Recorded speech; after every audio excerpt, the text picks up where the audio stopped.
y'all. Welcome back to Coach Quip. I'm Coach Robyn. I'm Coach Chris. And this is episode 178. Today we're talking about avoiding lower leg injuries while running. So we are a few weeks in to a training season that has a lot to do with speed as we ramp up for Shamrock Shuffle and Chicago 13.1, or really any spring half. So our volume is increasing, our speed is increasing, and the temperatures are low. This is right about now that we start to see some lower leg issues, whether it's shin splints or shin pain, calf pain, ankle issues, foot issues. This is Q1, really is the time that we start to see these things happening. Yeah, I think it's partly related to our increase in volume, right? So we've been in an off season and we're starting to build, but also thinking about how cold it is outside, the icy conditions, the snowy conditions, frozen trail, not being able to see what's underneath snow and ice. So the need for stability is really important, but also one that came up and actually happened to me over the weekend. I was outside walking in snow boots for a long time, and I instantly noticed when I got inside and took those boots off how I had been holding my foot weird, right? Like sort of clenching my foot, how I think people do in Crocs, to hold on to my boot as I was going, because they're just, you're tromping through snow. So the wearing other footwear can also impact that this time of year. So in this episode, we are going to run down 5 key ways that you can prevent lower leg injuries. Starting off with number 1, proper footwear. So we've done whole episodes, including our recent episode about stack height, where we kind of talked about this and the importance of choosing the right shoes for the right workouts. Proper footwear is essential for making sure that our legs and basically our whole body up the chain is protected. So invest in good quality running shoes that fit well and are appropriate for your body and the type of runner that you are. We want to make sure that if you have any arch issues that you know of already and you've been seeing a doctor for those, that you have the appropriate supports. That's super important. And to rotate your shoes. So having multiple pairs of shoes, being able to rotate your shoes within a week between workouts. People always push back on this, especially newer runners. And running shoes are expensive, we get it. But at the end of the day, you're not actually spending more money on shoes because your shoe is going to last longer, right? You're not using the same shoe for 5 days a week. You're using 2 or 3 different shoes 5 days a week, which means you got a lot more days total of shoes. I would actually argue that you're saving money because it's going to make you a better, more resilient runner, which is going to hopefully avoid injury, right? Which injury is expensive. PT sessions, doctor appointments, all of that stuff, And along with that, rotating those shoes within a week, we want to make sure that we're replacing those shoes regularly as needed. So again, our strength shoes should not be our busted old running shoes. Please, let us repeat that. Do not bring your broke ass running shoes into a strength class and think that they're going to be doing any work. They're not good for running. They're not going to be good for lifting. Exactly. So the importance of shoes. Proper footwear can help keep those lower legs safe. One more thing on shoes. I will say this to athletes all the time. When they all of a sudden finish a run, whether it's my athlete or an edge athlete or any athlete that pops up and says, oh my gosh, I just got done with a run and I'm feeling my shins are on fire. I'm like, is that normal? No. Did it happen during the run? Yeah, it happened at the end. Has it happened before? No. Next thing I ask is, how old are your shoes? When we have sudden onset, bilateral, both sides pain, or something that has changed quickly, the first thing you should think about is how many miles do we have on those shoes? Chances are they're dead, right? It is the thing that meets your foot and the ground. Mm-hmm. So when it fails usually, they pack out, that's the term, they pack out very quickly, and they pack out very suddenly, which can translate to very sudden things happening, usually again on both sides. So if that happens, think about what shoes you have. Is it time to rotate them out? I have some athletes that track meticulously in Training Peaks what shoes they wore for what. I have others that just kind of go by the seat of their pants and know how old they are and do some general math. But just have an idea. That's a great tip.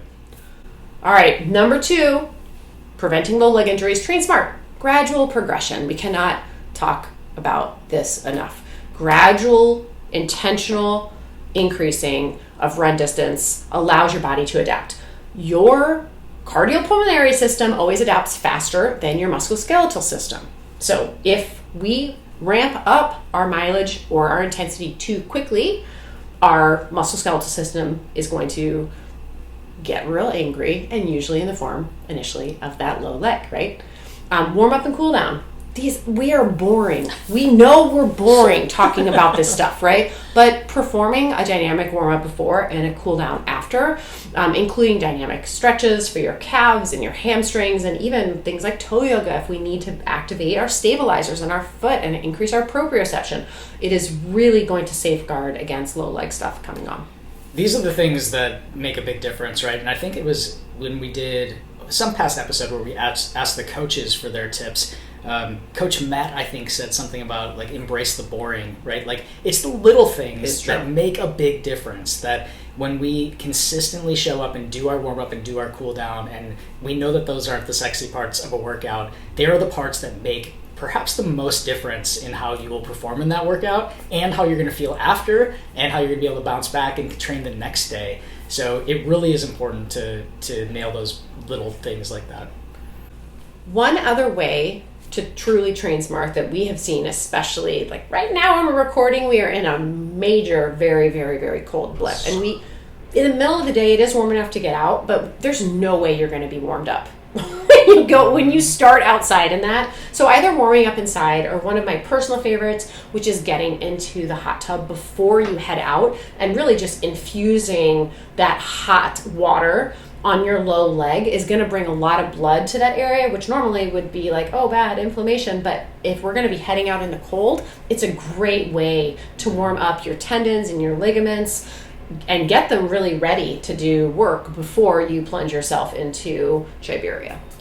I will say set a timer, because if it was me, I would be like, this is great. I'm just going to stay. Yeah, it is nice. It is nice. That is the best way to warm up.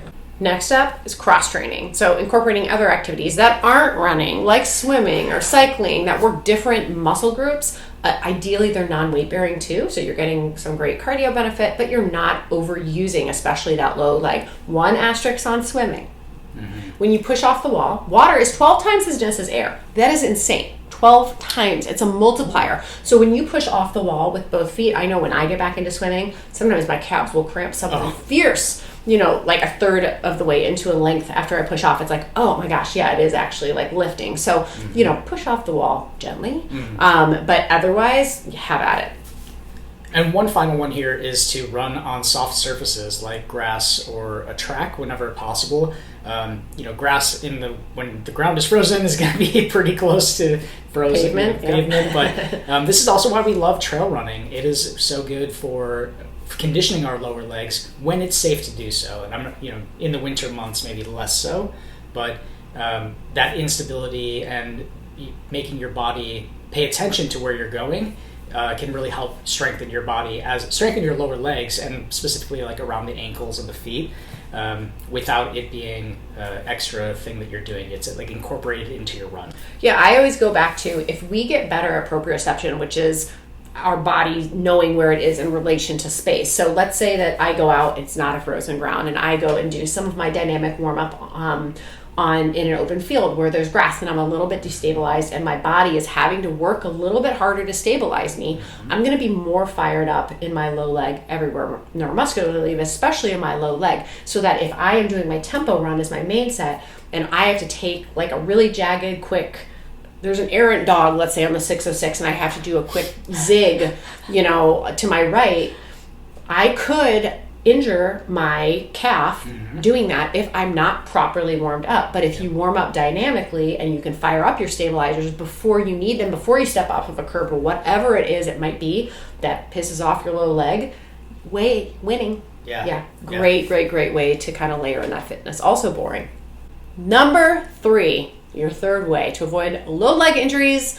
You saw this one coming a mile away. It's strength training. Come on. Focusing on exercise that strengthen your calf muscles, your glutes, your core is all going to help improve your stability and really support your low legs. And your low leg is the first thing that hits the ground. So when we are hitting it single leg at 2 to 3 times our body weight, we are feeling it there first. We love strength training without shoes. too. Mm-hmm. I would say barefoot. I personally prefer barefoot more than socks because I slip, especially on the turf. I slip in socks a little bit. Or like very minimalist shoes can really, really help. Just get that low leg firing a little bit more. If you haven't done this yet, though, I would also encourage you to kind of like ease in. Maybe if you've been wearing shoes, wear shoes for the first half, and in the second half, take them off, right? And then increase that amount. Yeah, and there are certain exercises that would just be better with shoes, certain ones you can get more benefits without. A couple of exercises that we really love in terms of strengthening the lower legs would be things like heel raises, which are often called calf raises, tibialis raises. This is my personal favorite right now. You do this swimming class. Very rarely, but I feel like it's something that runners don't typically do, but we need to strengthen the front side of our lower legs as well. So a tibialis raise, you could look that up. Step downs or step ups to really stabilize around the knee, and balance exercises like a single leg reach with one leg, or tipping birds, something to help you stabilize is really going to be helpful. And those ones I love doing without shoes on. And single leg. Yep. Number 4, you saw this one coming too. It's right after strength. It's stretching and mobility. Come on. All right. Regular stretching, we know this, rolling out your calf muscles, hamstrings, quadriceps, before and after running. Get them warmed up, deliver oxygen to them and blood to them before they do work. We also have that great Sunday class at 9:30 a.m., which is mobility agility that's going to address that. We also have Tuesday and Friday morning 30-minute a.m. options for mobility. We have people who go run and do that after, or they have people that do that and then go run. It's a perfect way to kind of sandwich that stretching mobility key element.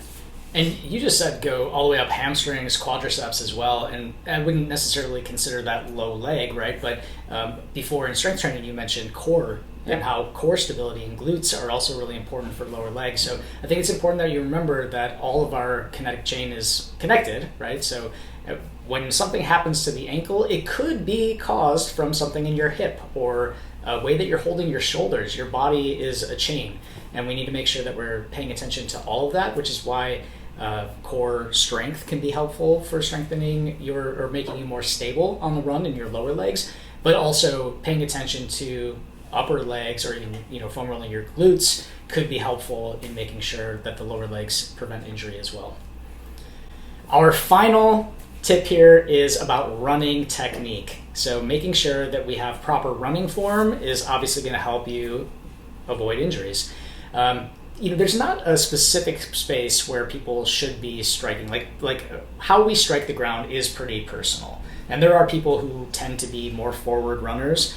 There are people who are like minor heel strikers. A mid-foot strike is going to be what we're sort of aiming for, but we don't advise that people like drastically change where they're landing. It's more about the form that they're using, right? So maybe they are a heel striker, but we want to make sure that they aren't overstriding and striking out in front of them and putting the brakes on, sending that impact up their body. When we have better form, we are going to be more efficient, prettier runners, but also we're going to be healthier runners. When we say midfoot as well, we're talking about the widest part of your foot, ideally landing somewhere under your center of mass. Again, it is very personal. It's very specific to how tall you are. I know Brian and I have very different heights, and so we have very different stride rates, but ideally we should hit somewhere around the same area. If you don't know where you hit, or you're like, man, I think I'm a heel striker, right? Or I think I need to improve on this, we absolutely have biomechanical analyses here at Edge where we get you on a treadmill. We don't tell you what we're looking for, but we take you through your whole pace card, usually run about a mile total to start. We record you in slow-mo, take a bunch of notes, get you off of that treadmill, show you what we saw, right? Good, bad, and ugly. Give you a few things to work on, put you back on, and you get a full write-up. We have a lot of people who will do that and then a couple months later do it again. And we see a lot of people it's a one and done though. Like as soon as they can see themselves running and understand what they need to improve on and be given the proper drills and skills, they can literally run with it. So please DM us. It's also on our website. You can snag them there or just shoot us a note and we can hook you up. I also love, just to kind of tie it back into strength training, that a lot of the solutions that we have for fixing running form are related to strength exercises that folks can do. So all of this is bundled up together in helping making you a better and healthier runner.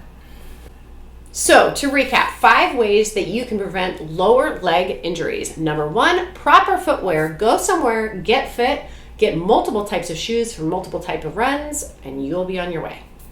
Number 2, train smart. We love a progressive build. Don't you be ramping up too soon, too fast. Number 3, strength training. Ideally, you would do it in bare feet or with minimal footwear. Number 4, stretching, mobility. That also includes your proper dynamic warm-up and your cool down. And last but not least, run technique. Yes, it matters where you land. If you don't know where you're at, DM us and we can hook you up. Till next time. Thanks for listening to Coach Quip. Original music performed by Mend. Follow us online on Instagram, Facebook, and Twitter at Edge Athlete Lounge. Our podcast lives in the blog section of our website. Don't forget to subscribe, rate, and review this podcast, and you can check out the show notes for additional ways to contact us. Ready, set, onward we go.